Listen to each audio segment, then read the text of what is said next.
tarot tali akli nasian. Akal saya habis Muhammad. Saya iman saja. Saya tidak cukup punya logika untuk melawan argumentasi ayat yang kamu baca. Saya iman saja. Terus iman. Makanya kalau ada logika nihilisme bahwa sebelum alam ini adalah ketiadaan, lalu pertanyaannya bagaimana mungkin ketiadaan menciptakan yang ada? Di mana-mana ketiadaan itu la yu'atsiru syai'an wa la yakhluqu syai'an. Jenenge wae tiada. Tiada itu ya enggak ada fungsinya, ya enggak ada efeknya, enggak ada prestasinya. Ya pokoknya namanya enggak ada ya enggak ada. Nah, ini penting saya utarakan. Terus di sini Allah mengulang lagi, enggak apa-apa yang lainnya kamu katakan Tuhan jadi mitra saya enggak apa-apa. Tapi tolong kata Allah, aruni madza khalaqu minal ardi, tunjukkan ke kami prestasi dia ikut bikin bumi. Kita tahu misalnya Yesus, Isa lahir di bumi. Bumi sama Yesus dulu mana? Dulu bumi, dia lahirnya di bumi. Lalu dia melata di bumi, jalan-jalan. Kemudian dia mengatakan ini bumi Tuhannya saya. Dari bumi kok enak, dhisik aku aja. Tua aku aja, bodoh-bodoh pangeran aku dong. Lebih apa? Tua. Jadi Allah itu gampang sekali. Nah sekarang orang iman itu kuwajo semua. Makanya ndak wali-wali. Imane mbek Allah taklid, njaluke aneh-aneh, njuk bojo ayu, sugih, jabatan. Bela Allah secara hujah aja nggak pernah, sudah minta. Makanya kita ini hidup di zaman yang saraf massal. Lho kalau njaluk pangeran akeh-akeh kuwi, coba kamu bela Tuhan tuh pernah bela apa? Bela Tuhan tuh gampang dengan argumentasi al-hujjah yang supaya agama ini tamkin fil ard, benar-benar mapan dalam logika. Yaitu tadi di mana-mana yang namanya sebab itu amrun wujudiyun, di mana-mana sebab itu sesuatunya harus wujud. Paling tidak kita sudah menolak nihilisme. Nihilisme.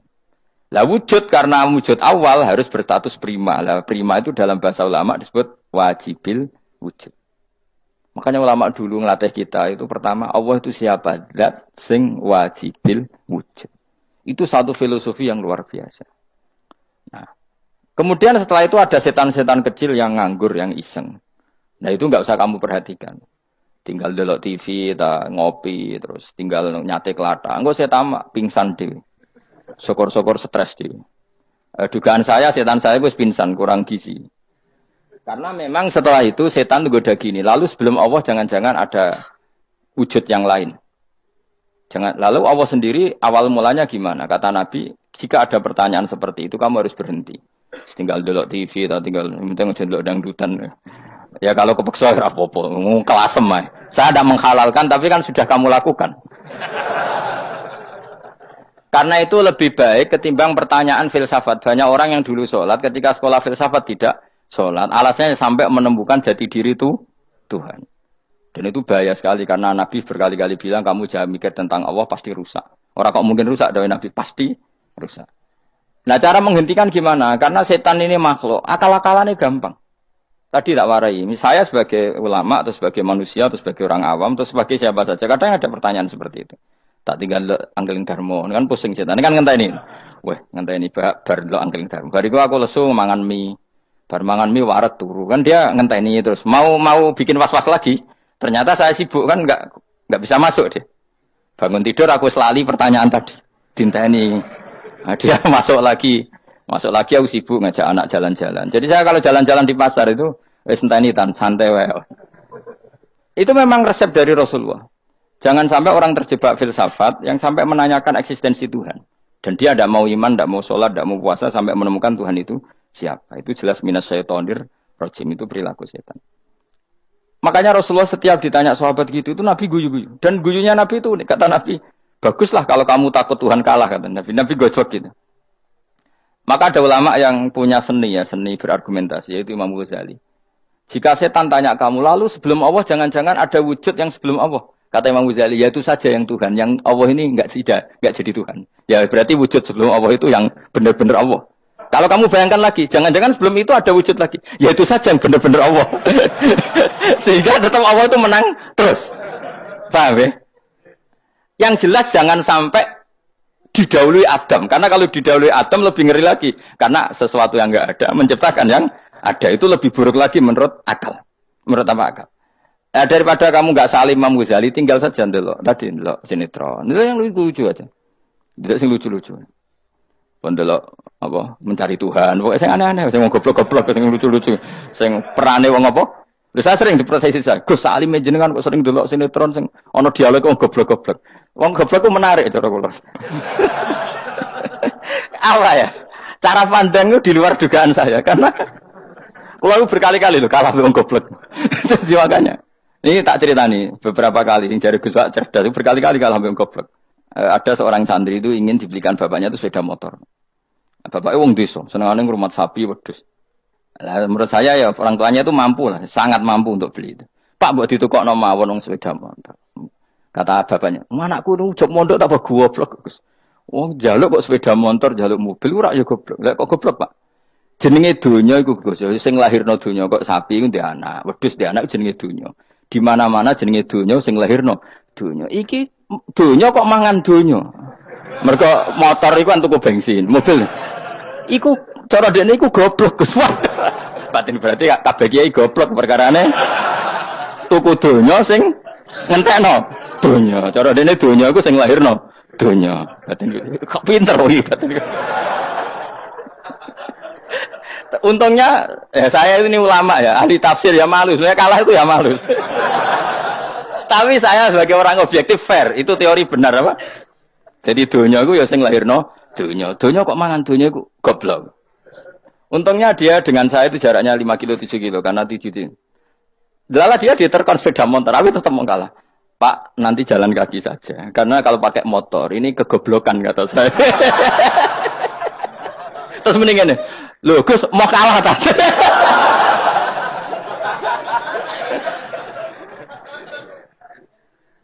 Wah kacau.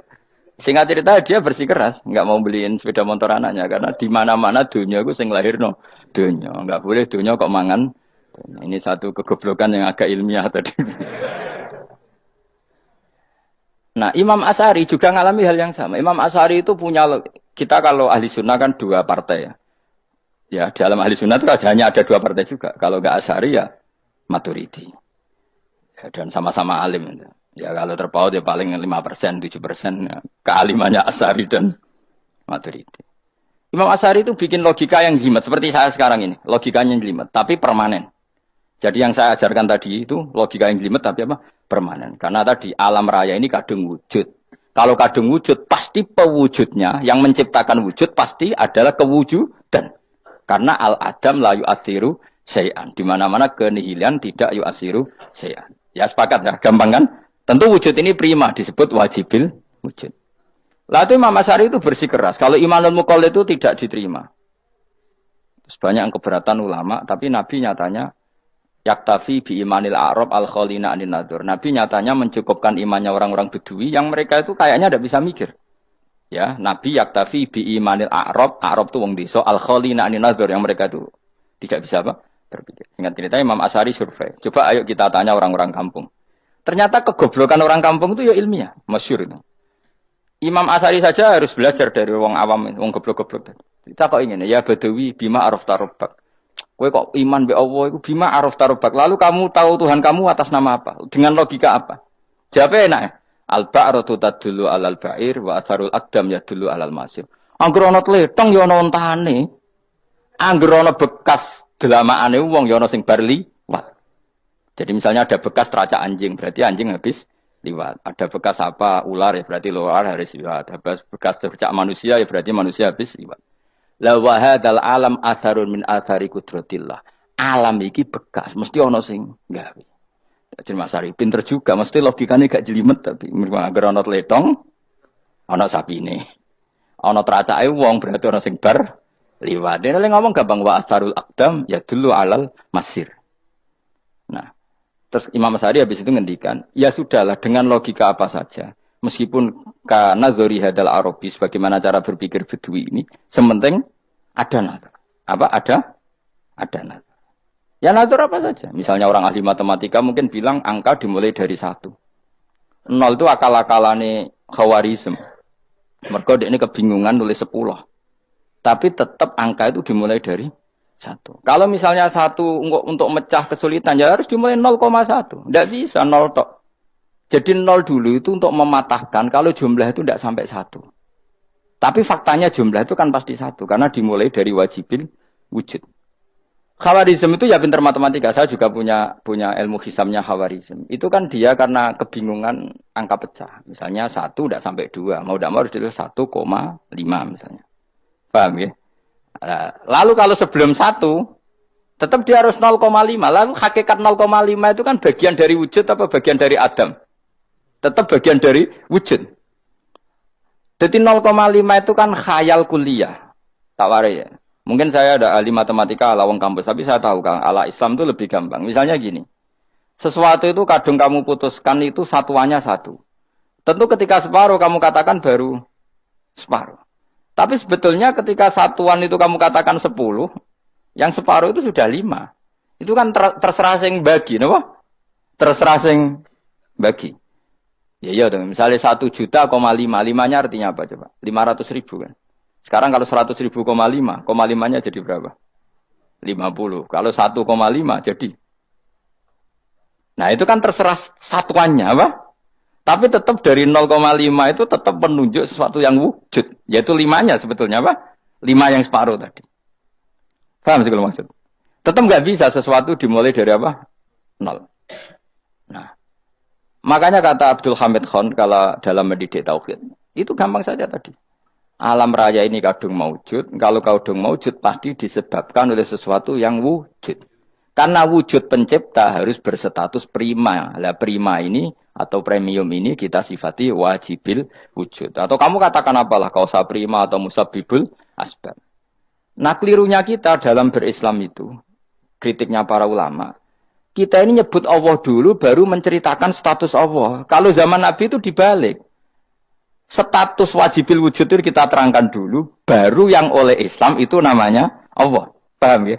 Kan beda, misalnya gini logikanya gini, kamu ketemu orang ateis, saya ulang lagi, kamu ketemu orang ateis, terus kamu ditanya, lalu alam ini yang menciptakan siapa? Allah Jalla Jalaluh. Mesti kan tanya, man huwa Allah, Allah itu siapa? Kalau dulu Islam mengajarkan enggak gitu. Surat pertama turun apa coba? Iqra. Iqra itu enggak nyebut kata Allah. Iqra bismi rabbika. Rabbika itu siapa? Alladzi khalaq. Sebutlah nama Tuhan. Yang berhak menyandang Tuhan adalah zat yang pencipta. Itu tidak ada kata Allah. Di surat Mudatsir, surat kedua. Ya ayyuhal mudatsir kum fa'anzir wa rabbaka fakabbir. Bukan Allah fakabbir, wa rabbaka fakabbir. Sehingga cara berpikir gini dibalik.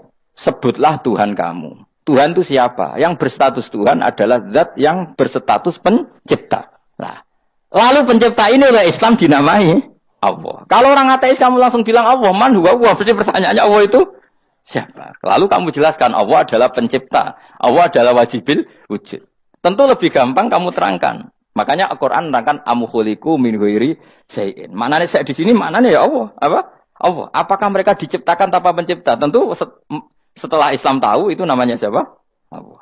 Paham ya? Kalau balen malih. Jadi sebetulnya Quran itu ngajari kita itu ilmu mantek yang luar biasa. Misalnya, ya Yuhanna su'budu siapa? Rabbakumul ladzi khalaqakum walladzina min qablikum. Sembahlah Tuhan. Tuhan itu siapa? Pencipta kamu dan pencipta orang-orang sebelum kamu. Lalu Tuhan ini oleh Islam dinamai Allah. Tapi kalau langsung kamu bilang ke orang ateis atau orang Uni Soviet, Allah itu Tuhan. Allah itu siapa?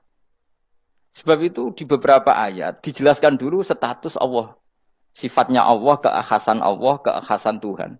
Yang dikatakan Tuhan adalah zat pencipta. Kalau tidak pencipta berarti tidak Tuhan. Sekarang Yesus pencipta bumi apa enggak? Enggak, karena dia lahir sudah di bumi. Begitu juga Fir'aun. Fir'aun itu kalah telak sama Nabi Musa gara-gara logika ini. Ketika Nabi Musa ditanya Fir'aun, "Wama Rabbul Alamin?" Lalu Tuhan itu siapa?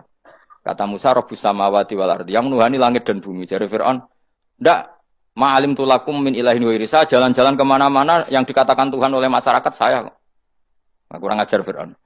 Terus kata Musa, ya Tuhanku yang di langit. Terus manggil Haman Mesir. Ya Haman ibnili sorhalla ali abluhul asbab samawati fa'attoli ila ilahi Musa. Haman, bikinan saya piramida yang tinggi. Aku akan lihat Tuhannya Musa. Ada enggak di sana? Padahal misalnya munggah tenan yang pangeran ra iso didelok kan repot Nabi Musa. Wah, parah ya. Nggak piramida nginceng pangeran teprak ketok kan. Akhirnya Musa pakai logika. Ya sudah gini saja. Rabbukum wa rabbu abaikumul awwalin. Yang menuhani nenek moyang kamu yang dulu-dulu. Oh itu langsung fabuhita Fir'aun. Fir'aun tuh kaget sekaget-kagetnya. Dan para penggawa Fir'aun sadar.